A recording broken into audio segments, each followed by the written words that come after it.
नमस्कार. आज आपण ऐकणार आहोत वेळेचे महत्त्व.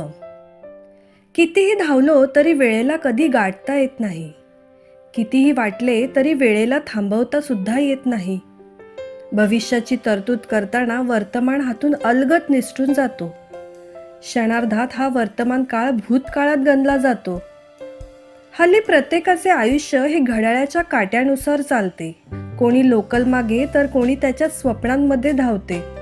वेळेचा वेग आपण आपल्या कामानुसार आणि मूडनुसार ठरवतो.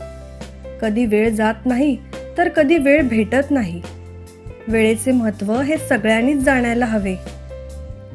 एका वर्षाचे महत्त्व अशा मुलाला विचारा जो वार्षिक परीक्षेला नापास झाला आहे. एका महिन्याचे महत्त्व अशा व्यक्तीला विचारा ज्याचा पगार झाला नाही. एका हप्त्याचे महत्त्व त्याला विचारा ज्याची घरातील व्यक्ती हॉस्पिटलमध्ये ॲडमिट आहे. एका दिवसाचे महत्त्व त्या रोजगार करणाऱ्या व्यक्तीला विचारा ज्याला दिवसभर काम करूनही पैसे मिळाले नाहीत. एका मिनिटाचे महत्त्व त्याला विचारा जो ट्रेनची किंवा कोणाची तरी वाट पाहत आहे. एका सेकंदाचे महत्त्व त्याला विचारा जो मरता मरता वाचला आहे.